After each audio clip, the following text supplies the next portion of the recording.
नमस्कार। देवभूमि के दंगल में आप सभी का स्वागत है। मैं हूं आपके साथ गरिमा वाजपेयी। देवभूमि के दंगल में आज बात करेंगे बेरोजगारी के चलते उम्र जा रही ढलते। हमारे भूख हड़ताल का दूसरा दिन है और हमारी मुख्यतः 4 से 5 मांगे हैं। हमारी जो सबसे पहली मांग है वो ये है कि उत्तराखंड पुलिस कांस्टेबल में 8 साल बाद भर्ती आ रही है। ऐसे में जो है प्रदेश के लाखों युवा उम्र सीमा को लेकर परेशान है।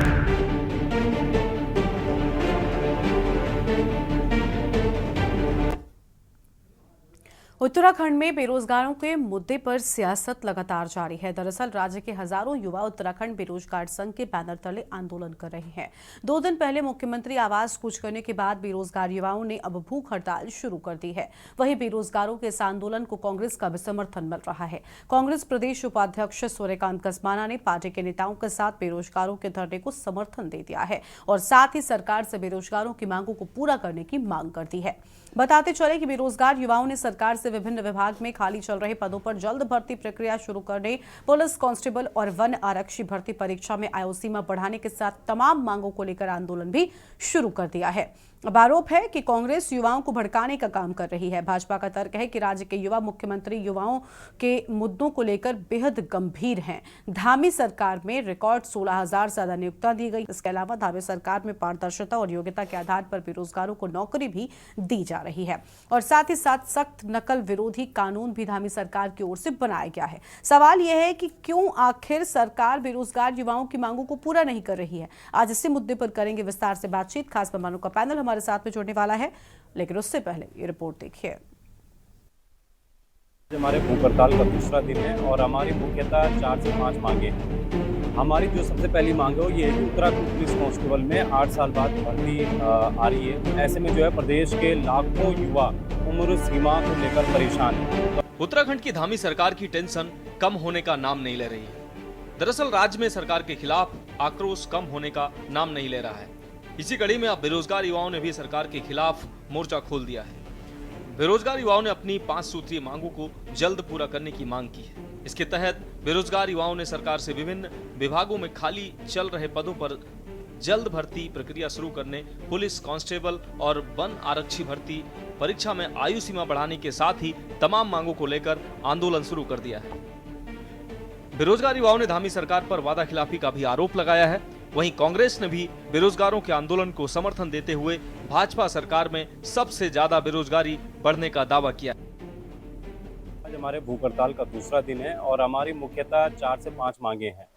हमारी जो सबसे पहली मांग है वो ये है कि उत्तराखंड पुलिस कांस्टेबल में 8 साल बाद भर्ती आ रही है। ऐसे में जो है प्रदेश के लाखों युवा उम्र सीमा को लेकर परेशान है। तो हम चाहते हैं कि इसमें तत्काल जो है 18 से 28 वर्ष इसमें उम्र सीमा हो उत्तराखंड पुलिस कांस्टेबल भर्ती में।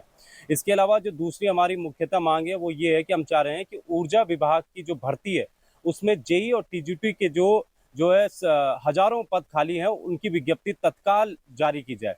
इसके अलावा जो तीसरा हमारा बड़ा मुद्दा है वो ये है कि असिस्टेंट प्रोफेसर भर्ती में जो एपीआई प्रणाली है उसको तत्काल जो है हटाया जाए और इसके अलावा जो संविदा का मुद्दा है, संविदा नियमितीकरण का जो मुद्दा है उसको लेकर हम चाह रहे हैं कि संविदा कर्मियों का नियमितीकरण ना हो बल्कि उनको वेटेज दिया जाए, बेरोजगारों के साथ उनकी लिखित परीक्षा हो और उसी लिखित परीक्षा के माध्यम से उनका सिलेक्शन हो।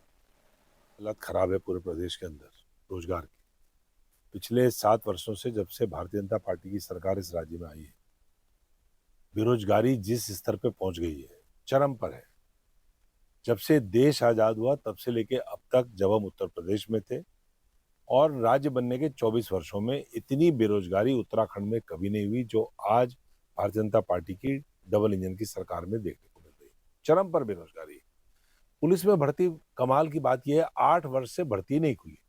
जो नौजवान 18, 19, 20 साल की उम्र में पुलिस में जाना चाहता था, आज वो ओवर एज हो गया, उसको मौका ही नहीं है, अवसर ही नहीं है कि अगर पुलिस की भर्ती भविष्य में खुलेगी।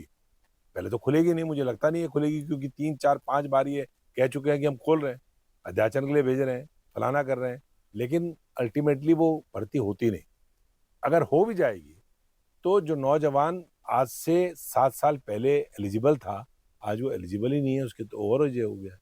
तो हमारी इन बेरोजगारों की मांग है कि राज्य में पुलिस की भर्ती निकलती है तो 8 साल से भर्ती नहीं हुई तो 8 साल ना दें तो कम से कम 50%, 50% रिलैक्सेशन 4 साल का रिलैक्सेशन तो उनको मिलना ही चाहिए, एज रिलैक्सेशन होना चाहिए। दूसरी बात, राज्य के ऊर्जा विभाग के अलग अलग निगमों में आपको बता दें कि उत्तराखंड में विभिन्न सरकारी सहायतित और सार्वजनिक उपक्रमों में अधिकारियों और कर्मचारियों के करीब 65,000 से ज्यादा पद रिक्त चल रहे हैं, जिन्हें भरने का प्रयास किया जा रहा है। वहीं बेरोजगारों के इस आंदोलन के बीच उत्तराखंड अधीनस्थ सेवा चयन आयोग ने अलग अलग विभागों के कुल 4,865 पदों पर भर्ती परीक्षा की तिथि घोषित कर दी है। वहीं भाजपा का आरोप है कि कांग्रेस युवाओं को भड़काने का काम कर रही है। भाजपा का तर्क है कि राज्य के युवा मुख्यमंत्री युवाओं के मुद्दों को लेकर बेहद गंभीर है। धामी सरकार में रिकॉर्ड 16,000 से ज्यादा नियुक्तियां दी गई हैं। इसके अलावा भी हजारों भर्ती परीक्षा आयोजित की जा रही हैं। वहीं कांग्रेस का कहना है कि सरकार के दावे हवा हवाई है। भाजपा के राज में बेरोजगारी अपने चरम पर है। देखिए, ये सरकार जो कह रही है कि हमने 16 से ज़्यादा हजार वैकेंसी या रोजगार दे चुके हैं, ये सब खोखले वादे हैं। ये सिर्फ दिखावा है, ये छलावा है। ये बेरोजगारों के साथ जो है एक छलावा, उन्हें बेमतलब का डेटा कहीं से भी उठाकर दे दिया जाता है। मैं ये कहता हूँ कि जितनी भी भर्ती विज्ञापन आए, ये कह रहे हैं कि 16,000 भर्ती या रोजगार हमने दिए हैं। जितने भी भर्ती विज्ञापन आए, ये बताइए आप अभी तक किसकी ज्वाइनिंग दे चुके हैं? क्या 16,000 ज्वाइनिंग हो चुकी है? इनसे जरा ये सवाल पूछिए। जितने भी भर्ती विज्ञापन इनके कार्यकाल में आए, मैं आपको गिनती से बता दूंगा कि 16,000 छोड़िए, मुश्किल से 4 या 5,000 ज्वाइनिंग भी नहीं हुई होंगी अभी। तो ये डेटा तो दे देते हैं कि हमने इतनी भर्तियां जारी कर दी, लेकिन उसमें रोजगार वास्तव में मिला या नहीं, ये भी तो चिंतन का विषय है। ये भी तो देखना होगा हमें। तो ये सिर्फ छलावा है और ये गुमराह किया जा रहा है लोगों को। देखिए, कांग्रेस बेरोजगार युवाओं की भावनाओं से खिलवाड़ बंद करे, उनको बहकाना बरगलाना बंद करे, उनका दुरुपयोग बंद करे। युवाओं के साथ राजनीति नहीं होनी चाहिए। जिस प्रकार माननीय मुख्यमंत्री जी लगातार प्रयासरत हैं और लगातार युवाओं को रोजगार दे रहे हैं, उत्तराखंड में कितने नए रोजगार सृजित हुए हैं, उन सबको देखते हुए मेरा युवाओं से आह्वान है कि वो आंदोलन न करें और देखें कि उनके मुख्यमंत्री उनके लिए लगातार कितना प्रयास कर रहे हैं। केवल सरकारी क्षेत्र में नहीं, निजी क्षेत्र में माननीय मुख्यमंत्री जी ने, चाहे पर्यटन का क्षेत्र हो, साहसिक पर्यटन का क्षेत्र हो, आप देखें स्वयं वो राफ्ट में बैठकर और उन्होंने 15-16 किलोमीटर तक राफ्टिंग की और ये संदेश दिया कि आइए इस क्षेत्र में भी युवा बहुत अच्छे से जो है पैसा कमा सकते हैं, बहुत अच्छा रोजगार सृजन कर सकते हैं। कांग्रेस तो केवल और केवल राजनीति करना चाहती है, युवाओं के कंधे पर रखकर बंदूक चलाना चाहती है। मेरा कांग्रेस के नेताओं से भी निवेदन है कि इन भोले भाले युवाओं को ना बहकाएं और उनको स्वरोजगार करने दें, उनको रोजगार के लिए जो है काम करने दें, आंदोलन में उनका कीमती समय नष्ट ना करें। देखिए, मुख्यमंत्री जी जो रोजगार के दावे कर रहे हैं, उसकी पोल तो अपना बेरोजगार खोल रहे हैं। वो लगातार धरना प्रदर्शन कर रहे हैं, बड़े आंदोलन के लिए बाध्य हैं और इसीलिए आंदोलन के लिए बाध्य हैं कि सरकार झूठे दावे कर रही है, धरातल पर बेरोजगारों को रोजगार नहीं मिल रहा है, सरकार बार बार बड़े बड़े विज्ञापन छपवा रही है, तो फिर बेरोजगारों को धरना प्रदर्शन क्यों करना पड़ रहा है? इसीलिए कि सरकार के दावे झूठे हैं, लगातार पलायन हो रहा है। पलायन आयोग की रिपोर्ट उसकी तस्वीर अपने आप खोल रही है और बेरोजगार संतुष्ट नहीं है, क्योंकि तमाम बेरोजगार तो ओवर एज हो गए हैं 7 सालों में। उनको 7 साल पहले जो रोजगार मिल जाने चाहिए थे, उसके लिए उन्हें अभी तक संघर्ष करना पड़ रहा है। तो जो लोग ओवर एज हो गए हैं, उनके लिए सरकार के पास क्या योजना है, ये भी बेरोजगारों को बतानी चाहिए। और बेरोजगार सरकार से लंबे समय से बातचीत की मांग कर रहे हैं, पेपर लीक प्रकरण में सीबीआई जांच की मांग कर रहे हैं, अभी भी घपले पे घपले हो रहे हैं। तो इसकी सही तस्वीर तो आप बेरोजगारों से पूछिए कि सरकार झूठे दावे क्यों कर रही है, और सरकार को अब बाज आना चाहिए झूठे दावों से, धरातल पर बेरोजगारों को रोजगार दे करके दिखाए, तभी जाकर के तस्वीर बदलेगी। कुल मिलाकर राज्य में एक बार फिर बेरोजगारी पर हंगामा शुरू हो गया है। विपक्ष के साथ ही अब बेरोजगार युवाओं ने सरकार की टेंशन को बढ़ा दिया है। वहीं एक ओर जहां सरकार राज्य गठन के बाद अब तक की सबसे सर्वाधिक नियुक्तियां देने का दावा कर रही है, तो वहीं दूसरी ओर बेरोजगार युवा रोजगार की मांग को लेकर आंदोलन करने के लिए मजबूर है। अब सवाल यह है कि आखिर क्यों रिकॉर्ड भर्तियों के बावजूद बेरोजगार युवा निराश है? आखिर क्यों सरकार इन बेरोजगार युवाओं की मांगों को पूरा नहीं कर रही है? Uttarakhand desk report.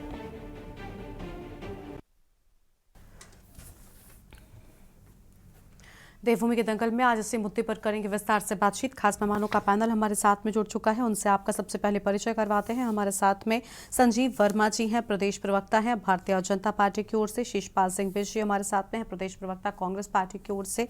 और मीनाक्षी घड़ियाल जी हमारे साथ में है, केंद्रीय प्रवक्ता हैं यूकेडी की ओर से। आगे हमारे साथ में और मेहमान भी जुड़ेंगे। फिलहाल संजीव वर्मा जी के साथ में शुरुआत कर लेते हैं। संजीव जी, बेरोजगारी एक ऐसा मुद्दा है जो उत्तराखंड में आज से नहीं, जब से राज्य का गठन हुआ तब से जुड़ा हुआ है। क्यों आखिर इसका निदान नहीं हो रहा है? और अगर हो रहा है तो विपक्षी अगर सिर्फ मुद्दा उठा रहे होते वहां तक ये बात थी, लेकिन अब तो खुद प्रदेश की जनता जो पहले करती आई थी, प्रदेश के युवा वही अभी भी कर रहे हैं। वो भी कह रहे हैं कि हम बेरोजगार हैं।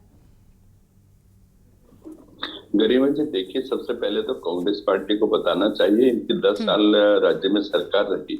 आपने कितना रोजगार दिया, कितने युवाओं को रोजगार दिया, कितने युवाओं को स्वरोजगार दिया। और आप भोले भाले युवाओं के कंधे पर बंदूक रखकर चला रहे हैं और अपनी राजनीतिक रोटियां सेक रहे हैं। इससे आपको बाज आना चाहिए। उन युवाओं के भविष्य से खिलवाड़ करना आप बंद करें। जिन युवाओं को मेहनत करके अपनी परीक्षाओं की तैयारी करनी चाहिए, आप उन्हें अपनी राजनीति के लिए एक तरह से उपयोग कर रहे हैं। बहुत ही शर्मनाक और बहुत ही ज्यादा निंदनीय है। अब बात रही भारतीय जनता पार्टी की, हमारी 2017 से हमारी सरकार और हम लगातार युवाओं के लिए काम कर रहे हैं। जीरो टॉलरेंस की हमारी यहाँ पर सरकार चल रही है। जिस प्रकार 2017 से पहले जब कांग्रेस की सरकार यहाँ पर हुआ करती थी, इनके राज में माफिया तंत्र इतना जबरदस्त तरीके से हावी था, तो नकल माफियाओं की चपेट में आकर तमाम युवाओं का जो भविष्य एक अंधकार में, एक अंधी गली में भटकता रहता था और जितनी भी परीक्षाएं होती थी सभी नकल की भेंट चढ़ जाया करती थी। जब से माननीय मुख्यमंत्री श्री पुष्कर सिंह धामी जी ने एक दृढ़ इच्छा शक्ति दिखाते हुए कठोरतम नकल विरोधी कानून यहाँ पर लागू किया, तब से युवाओं के अंदर एक आत्मविश्वास का भाव जागृत हुआ है। आज हमारे युवा जो मेहनती युवा हैं, वो 3-3, 4-4 परीक्षाओं में एक साथ उत्तीर्ण हो रहे हैं। उनके पास ये ऑप्शन हो जा रहा है कि 4 परीक्षाओं में मैं पास हुआ हूं, अब मेरे को कौन सी नौकरी ज्वाइन करनी है। साथ ही 16,000 से अधिक सरकारी नौकरी इतने अल्पकाल में हमारी सरकार के द्वारा, माननीय मुख्यमंत्री श्री पुष्कर सिंह धामी जी के द्वारा दी गई हैं, जो कि एक पूरे देश भर का एक रिकॉर्ड है। और मैं सोचता हूं 24 वर्ष इस राज्य को बने हुए हो गए। कांग्रेस की भी यहाँ पर 10 साल की सरकारें रही। आप कांग्रेस के प्रवक्ता यहाँ पर बैठे हैं, मैं कांग्रेस के प्रवक्ता से पूछना चाहता हूँ, अपनी सरकार के वो झूठ की दुकान वाले नहीं, जो वास्तविक आंकड़े हैं यदि आपके पास उपलब्ध हैं तो आप बताएं। और गरिमा जी, देखिए, 4405 ऐसी विभिन्न विभागों की सरकारी नौकरियां इसी माह उनका नोटिफिकेशन होने जा रहा है। और मैं सोचता हूं अगर हम दोनों का योग कर लें, साथ ही नर्सिंग विभाग में है, स्वास्थ्य विभाग की है, कुछ शिक्षा विभाग की है, और इस तरह की काफी हद तक नौकरियां अभी अगले 1 महीने के अंदर अंदर उसका जो एक प्रोसेस होता है वो लगभग पूर्ण होने जा रहा है। मैं सोचता हूँ लगभग 22,000 से अधिक सरकारी नौकरी देने वाला उत्तराखंड देश का पहला राज्य होगा।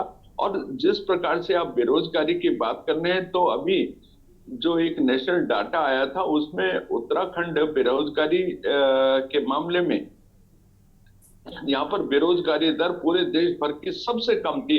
ये हमारे प्रदेश की उपलब्धि है। और आप अभी बात कर रहे थे कि युवा बैठा है हड़ताल पर और तमाम तरीके की बातें कर रहे थे। देखिए, युवा जो मेहनती युवा अपनी परीक्षाओं की तैयारी कर रहा है।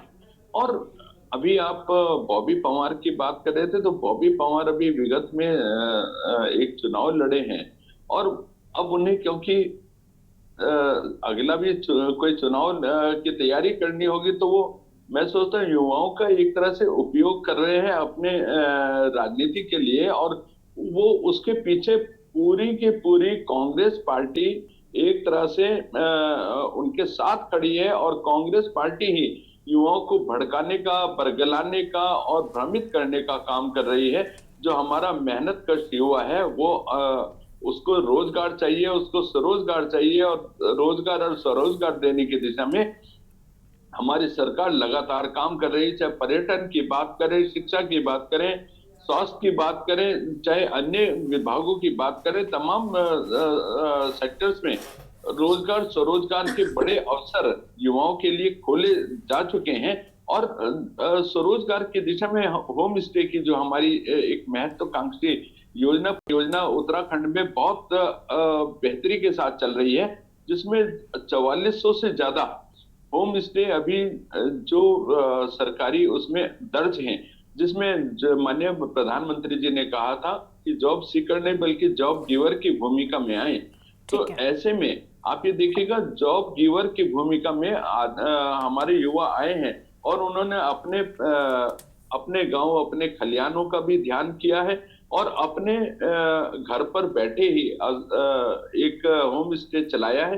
साथ ही जो स्थानीय 10, 15, 20 बच्चों को और साथ में रोजगार दिया है। तो रोजगार का मतलब रोजगार होता है, केवल सरकारी नौकरी ही रोजगार नहीं है, बल्कि स्वरोजगार के जो साधन हमारी सरकार के द्वारा लगातार डेवलप किए जा रहे हैं, उपलब्ध किए जा रहे हैं, उनको भी रोजगार की दिशा में हम महसूस। सर, आपने कहा कि देखिए जो मेहनती युवा है वो अपने नौकरी की तैयारी कर रहा है, ठीक बात है, लेकिन ये जो सड़कों पर युवा हैं ये कोई कांग्रेसी युवा है क्या? ऐसा तो नहीं है। ये जो अलग अलग हम देखते हैं रह रहकर आंदोलन होते हैं बेरोजगारी को लेकर, ये युवा कहाँ से आते हैं? आपके प्रदेश के युवा है।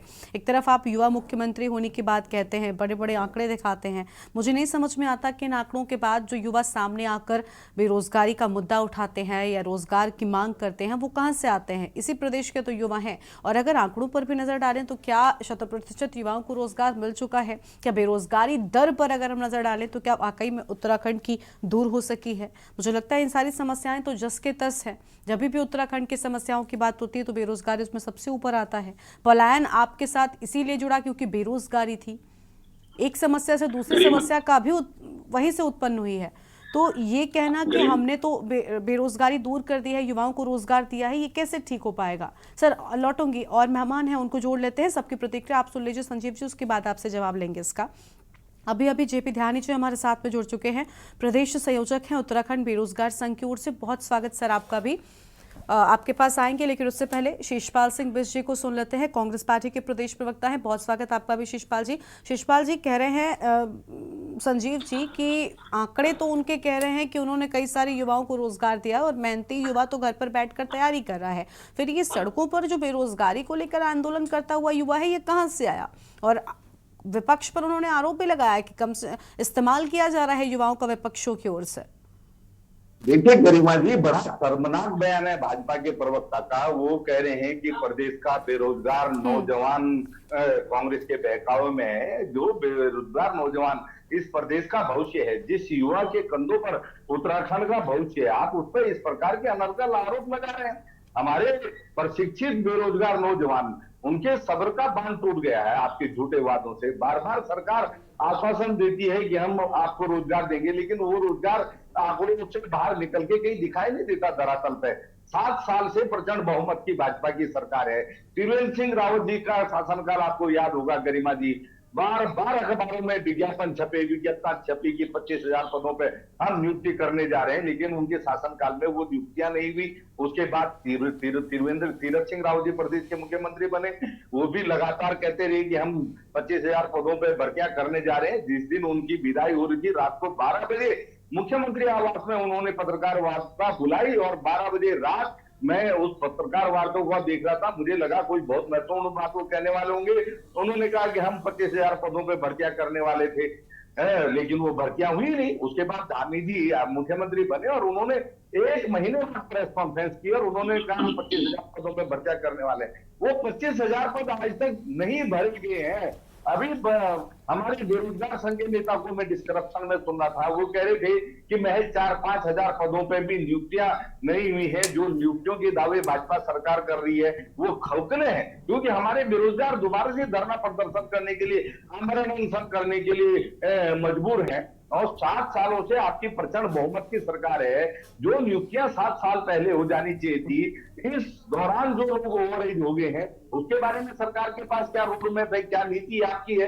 क्योंकि आप ही की उदासीनता के कारण, आपकी लापरवाही के कारण हमारे बेरोजगारों का भविष्य अंधकार में गया है। और अभी भाजपा के नेता डिस्क्रिप्शन में गरिमा जी कह रहे थे कि हमने प्राइवेट सेक्टर में भी रोजगार किया। जो पार्टी जिसकी सरकार पकौड़े तलने को रोजगार बताती हो, उनसे यही उम्मीद करेंगे। अभी होम स्टे मजाक उड़ाएंगे पकौड़ी तलने वाले का। पकौड़ी तलना अपराध है मेरे भाई, पकौड़ी तलना कोई अपराध है क्या? अरे पकौड़ी तलना अपराध है क्या? स्वरोजगार करना अपराध है क्या? स्वरोजगार करना अपराध है क्या? हम चाहते संजय वर्मा जी उसमें गर्व महसूस करें। आप हमारे रोजगार का मजाक कब तक बढ़ेंगे? इतनी बड़ी डिग्री इसी के लिए आपने बरसों की मेहनत इसीलिए की है, इसीलिए उसने कोशिश करता है। स्वरोजगार करना अपराध है क्या मेरे भाई? अरे जवाब तो दो मेरे भाई। जिस काम से संजीव जी आपस में बहस नहीं करनी है और एक दूसरे से ही सारे जवाब नहीं लेने, उनको पहले तो बोलने दीजिए,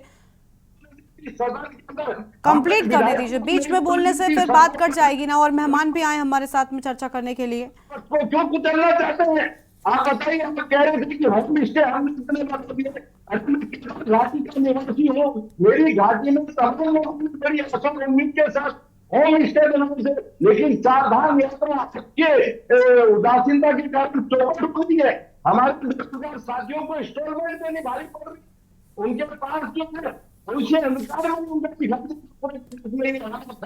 आप जो रोजगार के खोखले दावे करते हैं, आप ही की सरकार ने हॉर्टिकल्चर में 70,000 के काम लगाने की बात की थी, उसके विज्ञापन लेकिन 70,000 उद्यान और जिसको ये नकारने से माननीय हाईकोर्ट ने उसमें सीरियस जांच के आदेश दिए, उसके खिलाफ बेशर्मी से ये सुप्रीम कोर्ट से फटकार लगने की बात। जब चलिए ठीक है शीशपाल जी आपकी आवाज ठीक तरीके से नहीं आ पा रही है। ठीक है, आपके पास लौटेंगे और चर्चा को अपने आगे बढ़ाएंगे और जानेंगे कि आखिर किस तरीके से बेरोजगारी जो है वो बढ़ती जा रही है। लेकिन एक तरफ सत्ता पक्ष है वो ये कह रहे हैं कि हम लगातार रोजगार दे रहे हैं और मेहनती युवा घर पर बैठकर नौकरी की तैयारी कर रहा है, न कि सड़क पर धरना दे रहा है। मीनाक्षी घड़ियाल जी हमारे साथ में है, केंद्रीय प्रवक्ता है यूकेडी की ओर से, उनका रुख कर लेते हैं। बहुत स्वागत मीनाक्षी जी आपका। मीनाक्षी जी क्या चल रहा है? सिर्फ विपक्ष आरोप लगाने को यह आरोप लगा रहा है कि बेरोजगारी दर बढ़ती जा रही है, वाकई में उत्तराखंड में बेरोजगारी की समस्या जस की तस है, और ये जो सड़कों पर युवा निकल कर आते हैं ये कौन है आखिर? अगर सत्ता पक्ष की ओर से दावा किया जा रहा है कि लगातार रोजगार दिए जा रहे हैं, बड़ी बात कह दी संजीव जी ने। उन्होंने ये भी कहा था कि जो मेहनती युवा है वो तो कई सारे एग्जाम्स पास कर लेता है, बाद में इस कंफ्यूजन में रहता है कि कौन सी नौकरी वो ज्वाइन करे। हालांकि होता है, ऐसा नहीं कि ये नहीं होती स्थिति, लेकिन कुछ लोगों के साथ या सभी के साथ। जी सबसे पहला आपका जो सवाल है कि आखिर कौन है ये बेरोजगार युवा, तो मुझे लगता है कि भाजपा की नजर में जैसे ये भर्तियों में बाहर से लाए हुए युवाओं की भर्ती करते हैं ना, तो इन्हें लगता है कि शायद ये बेरोजगार युवा भी बाहर से आए हुए युवा हैं। तो इनको ये चीज बता दें कि ये जो युवा हैं ये इसी प्रदेश के युवा हैं, और मेहनती, कितनी शर्मनाक इनकी टिप्पणी है कि मेहनती युवा तो अपना कर रहा है, पेपरों की तैयारी कर रहा है, तो इनको इस चीज की भी जानकारी होनी चाहिए। नहीं कर रहा है क्या? अच्छा, नहीं कर रहा है क्या? आप पहले संजीव जी आप सारे पॉइंट्स लिख लीजिए, आप पॉइंट्स लिख लीजिए। मैं जिन्होंने की थी, लेकिन भर्ती घोटालों के कारण आज इन्हें सड़कों पे बैठना पड़ रहा है। जितने घोटाले आप लोगों के कार्यकाल में हुए हैं उनकी वजह से इन लोगों को सड़कों पे कांग्रेस के कार्यकाल में हुए थे मैडम, आपको जानकारी होनी चाहिए। कांग्रेस के कार्यकाल में हुए थे। संजीव जी ये तरीका नहीं होता है डिबेट करने का। आप सबके पॉइंट्स नोट करते जाइए, जब मैं आपके पास में आऊंगी तब बोलिएगा। हर किसी के बीच में अगर आप बोलेंगे तो फिर ये ठीक नहीं है ना। अगर हर कोई ऐसे एक दूसरे के बीच में बोलेगा तो डिबेट कैसे आगे बढ़ेगी? आप सभी बड़े लोग हैं तो कृपया इस चीज का थोड़ा सा ध्यान रखें। मीनाक्षी जी बातों को प्लीज समझना चाहिए ना। संजीव जी को आप हाँ। नोट कर लीजिए। आपको बोलिए इस बात में मीनाक्षी कहीं जी, समस्या सभी लग रही जिसको भी तो बोलना है अपनी बारी आप आने कह पर रहे बोलिएगा। आप बोलिए मीनाक्षी जी, आप कंटिन्यू कीजिए प्लीज। आप कह रहे हैं कि जो युवा है वो पकोड़े तले स्वरोजगार करें। तो सोचिए कि ये पढ़ लिख के बच्चा जो है अडानी अंबानी के लिए सारे बिजनेस जो है अडानी अंबानी करेगा, और जो युवा है, यूथ जिसको भविष्य होना चाहिए, वो पकोड़े तलता रहे। किस तरह की बातें करते हैं ये लोग? क्या इसलिए तो ये तो सारे के सारे शिक्षण संस्थान बंद करवा देंगे? ये तो पकोड़े तलने की ट्रेनिंग देंगे युवाओं को। दूसरी चीज ये है कि अगर आपको ये लगता है कि ये युवा मेहनती नहीं है, तो क्या ये हजारों की संख्या में जो युवा सड़कों पर बैठे हैं, ये आपकी शिक्षा, आप ही की सरकार की शिक्षा प्रणाली पे सवाल उठाते हैं कि आखिर ये युवा क्यों नहीं है मेहनती, क्यों नहीं ये एग्जाम क्लियर कर पा रहे हैं? यानी कि आप ही की शिक्षा प्रणाली में कुछ ना कुछ गड़बड़ है। तो ये सारे जो सवाल हैं, आप बात कर रहे हैं कि हमने 17,000 रोजगार दे दिया। 8 लाख युवा जो है वो रजिस्टर्ड हैं। अब पोर्टल में देखा जाए तो रजिस्टर्ड और अनरजिस्टर्ड तो न जाने कितने होंगे। घर घर में एक युवा बेरोजगार बैठा हुआ है। तो और इन लोगों को नजर आता है कि हर कोई रोजगार, हर जगह पे रोजगार, इनका छप्पर फाड़ के ये लोग रोजगार दे रहे हैं। दूसरी चीज आप ये देखिए कि अभी इन्होंने जो भर्तियां निकाली थी, शिक्षक भर्ती, जिसमें से 1707 पद इनके खाली हैं। और कारण क्या है कि इनको कोई योग्य अभ्यर्थी नहीं मिला। इनके जो 2 बार के एग्जाम इंटरव्यूज हुए उसमें इन्हें योग्य अभ्यर्थी नहीं मिले, इसलिए इन्होंने खाली छोड़ा। और जितनी भर्तियां इन्होंने भरी उसमें से आधे युवा बाहर से डीएलएड करके आए हुए हैं। फिर से सवाल उठता है इनकी शिक्षा प्रणाली पे कि बाहर से आए हुए डीएलएड के स्टूडेंट्स यहाँ पे भर्ती पा रहे हैं और यहाँ के बच्चे जो है इनको योग्य नहीं नजर आ रहे हैं। तो ये सारे सवाल हैं युवाओं के। और दूसरी चीज एक बात करते हैं कि बॉबी पवार अभी चुनाव लड़ा था, तो ये सारे काम वो चुनाव लड़ने के लिए कर रहा है। तो सोचिए, चुनाव तो उन्हें मजबूरी में लड़ना पड़ रहा है। जब आप जैसे लोग उनके लिए नीतियां नहीं बनाओगे, आप जैसे लोग उनके लिए रोजगार नहीं पैदा करोगे, तो उन्हें चुनाव तो लड़ना ही पड़ेगा ना। ये तो उनकी मजबूरी है। आप ये बताइए कि जिस प्रकार से आज चुनाव हो गया है, धन बल सब चीजों का इस्तेमाल यहाँ पे हो रहा है, तो क्या एक युवा जो बॉबी पवार है वो इनका मुकाबला कर पाएगा चुनाव में? आप तो इन युवा बेरोजगारों का भविष्य बर्बाद कर रहे हैं। ठीक है।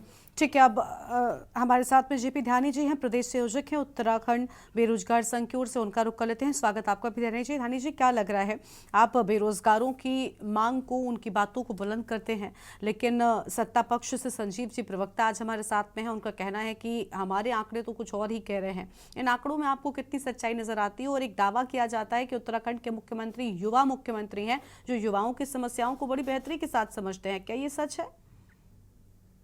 सबसे पहले मैं धन्यवाद करना चाहूँगा के न्यूज़ का कि आप लोगों ने हमारी आवाज़ को अपने चैनल पे स्थान दिया। इसके लिए मैं बहुत बहुत धन्यवाद करता हूँ। मैं सबसे पहले हमारे माननीय प्रवक्ता जी से ये कहना चाहूँगा कि जिन आंकड़ों की बात हमारे मुख्यमंत्री करते हैं कि हमने अपने कार्यकाल में 16,000 से भी अधिक रोजगार दिए, मैं आपको वादे के साथ और दावे के साथ ये कह देना चाहता हूँ कि वो धरातल पे देखिए ना, कितने लोगों की ज्वाइनिंग हुई। मुश्किल से 4 से 5,000 लोगों की ज्वाइनिंग नहीं हुई। हमारे आंकड़े। दूसरी तरफ हमारे प्रवक्ता जी कहते हैं कि हमें जो है, हम प्लांटेड हैं, किसी विपक्षी पार्टी से हमें सपोर्ट समर्थन मिलता है इन चीजों के लिए। हम जो है बेरोजगारों को भटका रहे हैं। ऐसी नौबत हमें धरने पे बैठना पड़ेगा। आप हमारी मांगे मांग, हम ना तो किसी पार्टी के पक्ष में हैं ना विपक्ष में हैं, ना हम कांग्रेस के समर्थक हैं, ना यूपीडी के समर्थक, ना हम बीजेपी के समर्थक हैं। हम तो सिर्फ बेरोजगारों की बात रखते हैं, उनके समर्थक हैं। आप हमारी मांगे मान लीजिए। हम कल ही मुख्यमंत्री का जय जयकार करने लग जाएंगे। क्या दिक्कत है? हमारी तो सिंपल डिमांड है, साधारण सी मांगे हैं। उन मांगों में कोई तकनीकी पेच नहीं है, कोई इतना बड़ा जो है रॉकेट साइंस नहीं है कि उनको ना माना जा सके। अगर उसके बावजूद भी मुख्यमंत्री जी हमसे नहीं मिलना चाहते हैं, हमारी मांगों को नहीं पूरा कर सकते हैं, तो इसमें क्या समझे हम? क्या है बेरोजगारों के प्रति? हमारी मांगे तो सिंपल है। हमारी मांगे क्या थी कि आप पुलिस भर्ती में उम्र सीमा को बढ़ाइए। जब आपकी पिछली जो है सरकार में 2014 में पुलिस की वैकेंसी आती है, उसके 8 सालों के एक लंबे अंतराल के बाद वैकेंसी आती है, उस समय जो युवा 17.5 साल से ऊपर का रहा होगा और उसमें उसका जो है कुछ महीनों से या हो सकता है एक दिन से जो है वो भर्ती में आवेदन करने से रह गया होगा, तो क्या उसको जो है आयु सीमा में छूट नहीं मिलनी चाहिए? जब आपकी सरकार जो है 7 से 8 सालों में वैकेंसी निकाल रही है, यहाँ तक कि कोविड को लेकर, कोविड पैंडेमिक को लेकर भी इन्होंने कोई रिलैक्सेशन नहीं दिया, तो क्या ये नाजायज मांग है? हमारे आसपास के प्रदेशों में देखिए, पड़ोसी प्रदेशों में, यूपी में देखिए, एचपी में देखिए, क्या उन्होंने नहीं किया? और क्या छात्र ये कह रहा है कि ये हमें जो है इस तरह की जो है उम्र सीमा हमेशा चाहिए? क्यों एक बार बढ़ा दीजिए। असिस्टेंट प्रोफेसर जैसी भर्ती राज्य का सबसे बड़ा ग्रेड पे है, सीधी भर्ती के माध्यम से इस भर्ती का आपने इतना गंदा सिलेक्शन क्राइटेरिया रखा हुआ है, केवल इंटरव्यू के आधार पर सिलेक्शन करवा रहे हो, क्या मजाक बना के रखा हुआ है? उसने एपीआई प्रणाली को अचानक से 2 सालों में लागू कर दिया, इससे पहले वो प्रणाली नहीं थी। और इसमें क्या हुआ, हमारे प्रदेश के जो नेट सेट पास अभ्यर्थी थे वो दौड़ से ही बाहर हो गए, यानी कि उनकी बिना योग्यता के परीक्षण से ही उनको बाहर कर दिया गया। और बाहर का कैंडिडेट जेएनयू से आता है, जो कैंडिडेट बीएचयू से, डीयू से आता है, जिसका 90 से भी ऊपर का कट ऑफ है, वो जो है वहां जगह बना लेता है, हमारी नौकरियों पे डाका डाल लेता है। क्या इसीलिए बनाया था ये प्रदेश? और हमारी मांग ही क्या है कि आप लिखित परीक्षा करवाइए, साक्षात्कार करवाइए। ऊर्जा निगमों में पिछले 8 सालों से जो है पिटकुल में, यूजेवीएनएल में जेईई की भर्ती नहीं आई, टीजी2 की भर्ती नहीं आई, तो इसके लिए क्या ये युवा जिम्मेदार है? क्या हम जिम्मेदार? लाखों डिप्लोमाधारी जो है बेरोजगार बैठे हुए, तो इसके लिए हम जिम्मेदार हैं? ठीक है, हमारी पार्टी जिम्मेदार है? ठीक है, आप जवाब ले लें, आप जवाब ले लें आपके सारे सवालों का। ठीक है, आप जवाब ले लेते हैं। संजीव जी, अब आपका मौका है। सबसे पहले तो देखिए, जेपी ध्यानी जी के सवालों का जवाब दीजिएगा। आपने पॉइंट्स नोट डाउन कर लिए, बहुत अच्छी बात है, लेकिन क्योंकि ये किसी पार्टी से नहीं है, उत्तराखंड बेरोजगार संघ से है, तो सर ये कहना भी ठीक नहीं होगा कि विपक्षी हैं तो सिर्फ इन्हें मुद्दा उठाना है, इनके पास कुछ है नहीं करने को, तो ये आप पर हमला बोलेंगे। देखिए, अगर आम जनता कह रही है और खुद युवा कह रहे हैं कि बेरोजगार नहीं, तो इनकी बातों को सुनना चाहिए। गरिमा जी, देखिए 1500 अभी कांस्टेबल की भर्ती अभी निकल रही है और मैं सोचता हूँ ये प्रक्रिया उसकी आरंभ हो चुकी है। और साथ ही आप ये देखिएगा, हिमाचल प्रदेश के भी आप बात कर रहे थे, तो हिमाचल प्रदेश में कांग्रेस की राष्ट्रीय महामंत्री श्रीमती प्रियंका गांधी, जिन्होंने अभी जो विधानसभा चुनाव चल रहा था उसमें कहा था कि हम 1 लाख सरकारी नौकरी अपने युवाओं को 3 माह के अंदर अंदर देंगे। आज 2 साल से अधिक का समय व्यतीत हो गया है और अभी तक केवल 10 नौकरी भी कांग्रेस की ये सरकार अपने युवाओं को, स्थानीय युवाओं को नहीं दे, मात्र 10 नौकरी भी नहीं दे पाए हैं। और यहाँ पर बैठकर ये शोर मचाते हैं, बरगलाते हैं, युवाओं को बरगलाते हैं, युवाओं को भटकाते हैं, युवाओं को भटकाते हैं। जवाब दो, हिमाचल प्रदेश में कितनी सरकारी नौकरी दी आपने? जवाब, अरे शीशपाल जी, अभी मैं संजीव जी को रोक रही थी, तब आप यही कह रहे थे कि बीच में बना करिए, मत बोले। अब आप वही चीज शुरू कर दिए। शीशपाल जी प्लीज शांत हो जाइए। बिल्कुल पड़ोसी राज्य। शीशपाल जी, अभी मैं इसके बाद आती हूँ आपके पास, तब बोल लीजिएगा, एक साथ बीच में मत बोलिए आप लोग। शीशपाल जी को म्यूट कर दीजिए। जब प्रियंका गांधी से ये पूछा जाता है, वहाँ के मुख्यमंत्री से पूछा जाता है, तो बड़ी बेशर्मी के साथ वो बोलते हैं, बहुत बेशर्मी के साथ बोलते हैं, अरे ये तो चुनावी वादे हैं, चुनावी वादे ऐसे ऐसे होते रहते हैं, तो कोई नौकरी नहीं दी जा रही है, ऐसे हम नौकरियां बांटने लगे तो काम हो गया। तो बताइए कितने संजीव जी मेरी एक बात सुन लीजिएगा। देखिए संजीव जी, मेरी एक बात सुन लीजिए, पहले सुनिए, आप बोल लीजिएगा। मैंने आपसे जब पहला सवाल किया था, सबसे पहले आपसे ही सवाल किया, तो आपने शुरुआत भी विपक्ष से ही की थी कि कांग्रेस को बताना चाहिए कि इनके कार्यकाल में कितनी नौकरियां मिली हैं। ये क्यों आपको जानना है? पिछले कितने वक्त से आपकी सरकार है? अरे कांग्रेस ने काम नहीं किया, ये बात मैं आपसे कह रही हूं, उत्तराखंड की जनता आपसे कह रही है। कैसे कहे? आपको वोट देकर जिता रही है, लगातार आप पर विश्वास दिखा रही है। आपको कांग्रेस के कामों की चिंता क्यों है? अरे काम किया होता तो सत्ता में आप थोड़ी बैठे होते आज। और ये कहकर कहना कि उनके वक्त में नहीं हुआ, सर ये कोई तरीका नहीं होता है। आप बताइए गरिमा आपने जी, क्या किया है? जब आपसे सवाल पूछा जाता है तो अरे, आप लोग कह देते हैं कि कांग्रेस के वक्त में तो ये होता जवाब था। जवाब दे रहा हूँ गरिमा जी। हाँ देखिए, प्लीज। हमने तो ग्राउंड जीरो पे काम किया। हम्म। मैंने आपसे बताया कि हमारी सरकार के द्वारा जो कठोरतम नकल विरोधी है कानून हम लोग लेकर आए, जिसका अनुसरण आज देश के अन्य राज्य भी उसका अनुसरण कर रहे हैं, और केंद्र सरकार भी उसको पूरे देश भर में लागू करने जा रही है। तो एक तरह से उत्तराखंड मैं सोचता हूँ लीडिंग प्रदेश बन गया है, और तमाम युवाओं के लिए एक रोल मॉडल की भूमिका में उत्तराखंड आज खड़ा है। और उसकी वजह से युवाओं के अंदर जो एक आत्मविश्वास का भाव जागृत हुआ है, तो एक बहुत बड़ी उपलब्धि के रूप में इसे हमने देखना चाहिए। माफिया तंत्र जो युवाओं के भविष्य से लगातार खिलवाड़ करता था, आज उत्तराखंड से पूरी तरह से नेस्तनाबूद हो गया है। और रोजगार के क्षेत्र में, स्वरोजगार के क्षेत्र में हमारी सरकार जिस तरह से लगातार काम कर रही है, वो किसी से छुपा हुआ नहीं है। गरिमा जी देखिए, विपक्ष तो सरकार का अपोज करेगा, वो अप्रिशिएट तो करेगा नहीं, ये तो आपको भी मालूम है, हमको भी मालूम है, क्योंकि विकास उनको दिखाई देता नहीं। उसके लिए उनके चश्मे का भी नंबर चेंज करवाना पड़ेगा, और वो चश्मा इटली से लाएंगे या सर किसको विकास नहीं दिखाई कहाँ देता? से लाएंगे, आप बराबर कांग्रेस को घेर रहे हैं। मैंने पहले ही कह दिया कि सर उससे आगे बढ़िए ना। जनता आगे बढ़ गई आपके प्रदेश की, वो आप पर विश्वास दिखा रही है। आप डबल इंजन की सरकार की बातें कर रहे हैं, आपके मुख्यमंत्री हैं, आपको हर चुनाव में पूर्ण बहुमत के साथ में जनता जीत दिला रही है। आप कांग्रेस पर अटके हुए हैं। गरिमा जी, मेरे छोटे भाई ध्यानी जी बैठे हैं, मैं ध्यानी जी की बातों का जवाब दे रहा हूँ। ध्यानी जी ने अभी एक बात कही थी कि हमने सीबीआई से जांच की बात करी थी। तो सीबीआई से जांच की बात कांग्रेस पार्टी के द्वारा इन लोगों को भ्रमित करने के लिए सीबीआई का एक नुक्ता निकाला गया था। और आपको जानकारी होनी चाहिए गरिमा जी, आपको भी मालूम है इस बात का, कि जब कोई जांच सीबीआई के उसमें चली जाती है, जब तक सीबीआई का जांच का निर्णय नहीं आ जाता, तब तक पूरा सिस्टम हैंग हो जाता है। और यदि उस समय सीबीआई के माध्यम से जांच होती, तो आज ये जो 16,000 सरकारी नौकरियों पर हमारे युवा रोजगार पा चुके हैं, एक भी युवा को हम लोग रोजगार चाहते भी नहीं दे पाते। और जिस तरह से अभी 4405 नौकरियों की, सरकारी नौकरी की मैंने बात करी, ये भी शायद हम लोग नहीं कर पाते चाहते हुए भी। तो मेरे भाई ध्यानी जी, मेरा, आप छोटे भाई हैं, हमारे बच्चों के समान है, हमारी पूरी संवेदनशीलता आपके साथ है।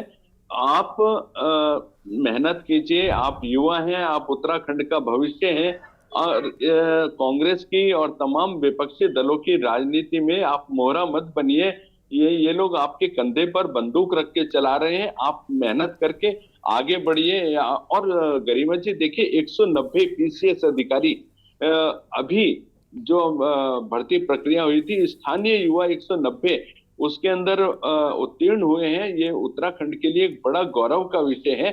ये सारी चीजें जब संभव हो पा रही हैं, जबकि कठोरतम नकल विरोधी कानून यहाँ पर लागू हुआ है, मैं सोचता हूँ उसके लिए हम अपने माननीय मुख्यमंत्री जी को जितना भी श्रेय दें, जितना भी उनका धन्यवाद करें, शायद कम होगा। और जिस तरह से अभी आपने कहा था कोरोना काल की आप बात कर रहे थे, तो कोरोना काल में शायद आपको जानकारी नहीं होगी, तो मैं आपको बता देता हूँ।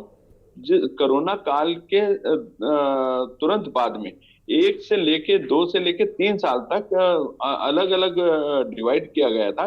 किसी विभाग में 1 साल, किसी में 2 साल, और किसी में 3-3 साल तक का रिलैक्सेशन देने का काम भी हमारी सरकार के द्वारा किया गया, ताकि जिन बच्चों ने किसी न किसी भर्ती प्रक्रिया में आवेदन किया हुआ था, ऐसे बच्चों को उसका लाभ मिले, और उनका जो एक बैकलॉग था जो कोरोना के समय वो एक तरह से उनका बड़ा नुकसान हुआ समय का, तो उसकी आपूर्ति, उसकी प्रतिपूर्ति करने के लिए भी सरकार ने एक बड़ा कदम उठाया।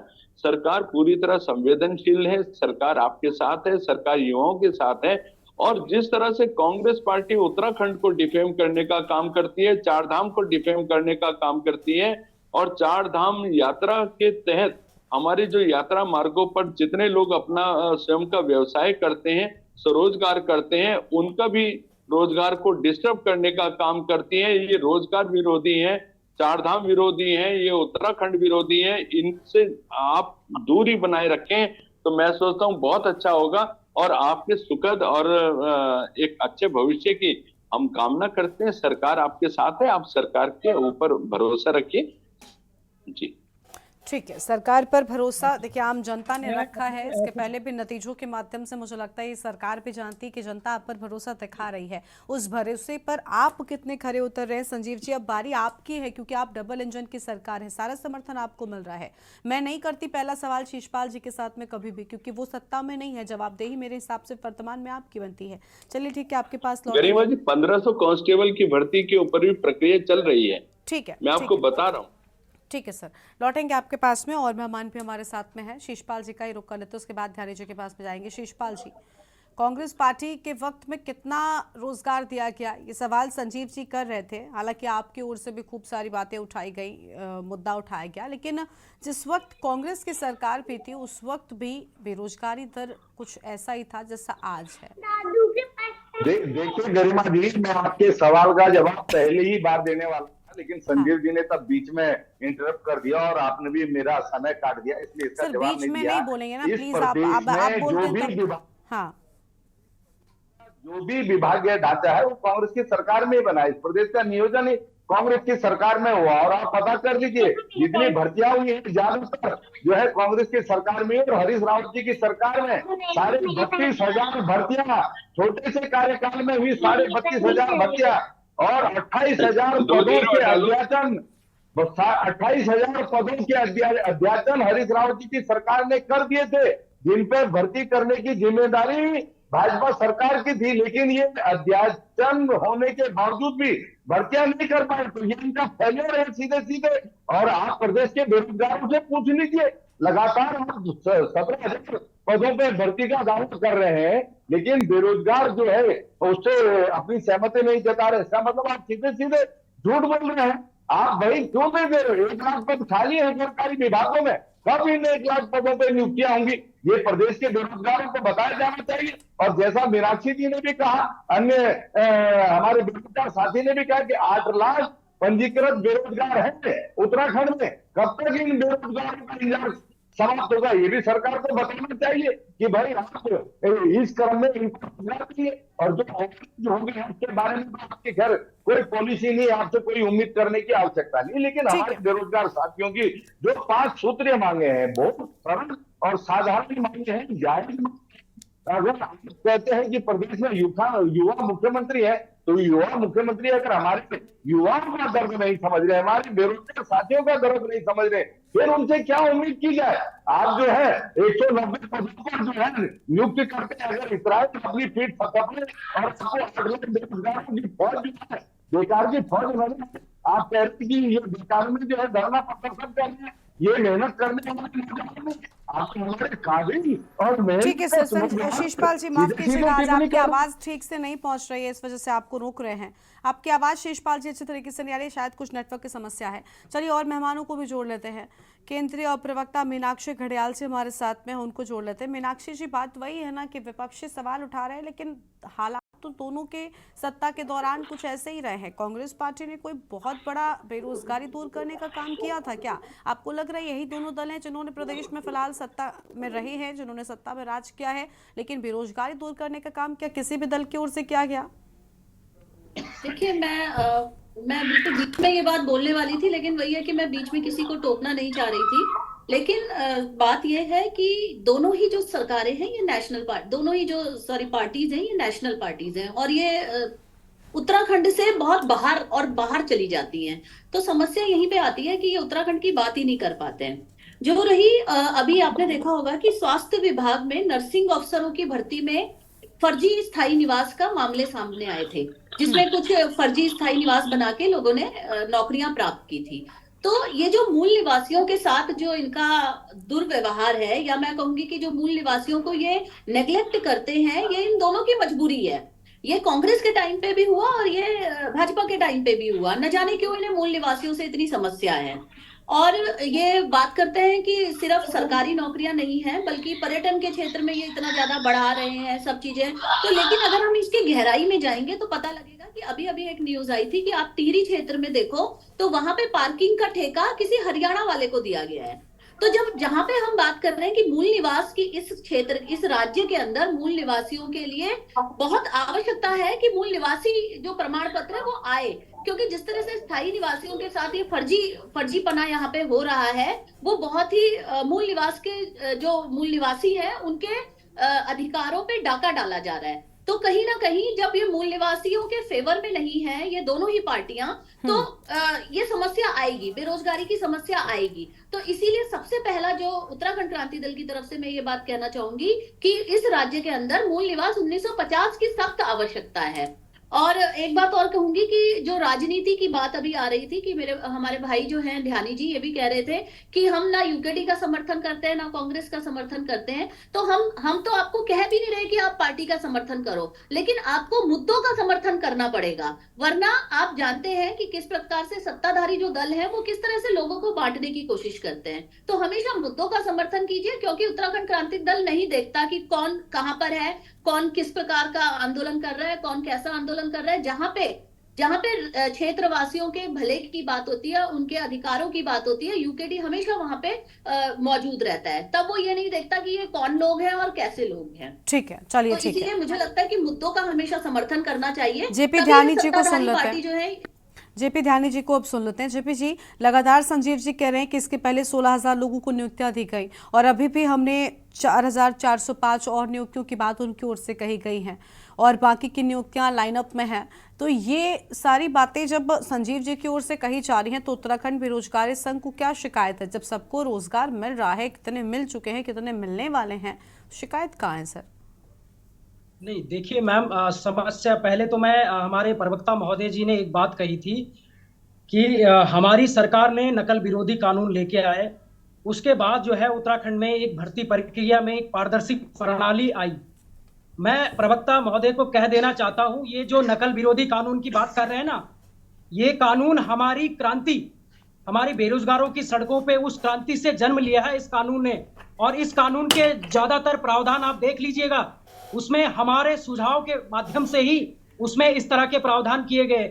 और राज्य हित में जो ये नकल विरोधी कानून आया है, जिसका क्रेडिट मुख्यमंत्री जी ले रहे हैं, सत्ताधारी सरकार ले रहे हैं, इसमें सबसे बड़ा योगदान है उत्तराखंड बेरोजगार संगठन का, जिसका ये क्रेडिट लेने जा रहे हैं। तो मैं कह देना चाहता हूं कि आप जिस रोजगार की आप बात कर रहे हैं वो एक छलावा है, उसमें गुमराह करने की बात करते हैं आप लोग। मैं परसों ही यूके SSSC का कैलेंडर देख रहा था, जिसमें जो है भर्तियों का तो कैलेंडर जारी कर दिया, लेकिन उसकी एग्जाम डेट देखिएगा आप, उसमें एग्जाम डेट 2025 से लेकर 26 तक की एग्जाम डेट्स हैं, वो भी प्रस्तावित संभावित डेट हैं। क्या आप ये 2027 के चुनाव के लिए ये रखा हुआ झुंझुना, जिसमें मतलब सारा जो है, ताकि युवा जो है एक भ्रमित हो जाए और मुख्य धारा से भटक जाए।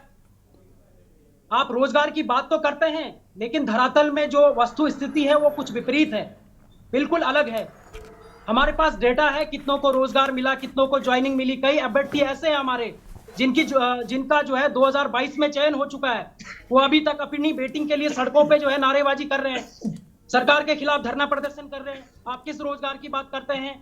लेकिन मैं सिर्फ एक बात कहना चाहूंगा कि जो हमारी मांगे हैं, अगर सरकार सत्ता पक्ष इन्हें मान लेता है तो हम अपने मुख्यमंत्री का, हम अपने मुखिया का धन्यवाद करेंगे।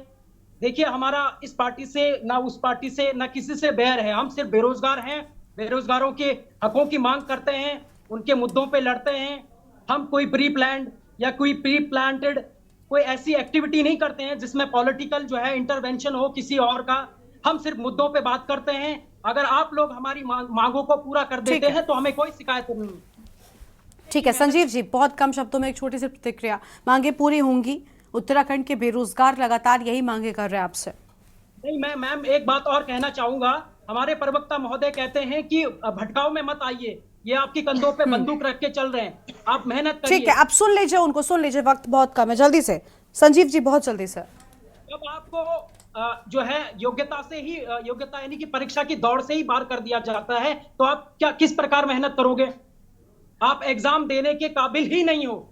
आप जो है योग्य नहीं हो, एलिजिबल नहीं हो, आप योग्यता से ही बाहर कर दिए गए हो, तो आप मेहनत किस बात की करोगे?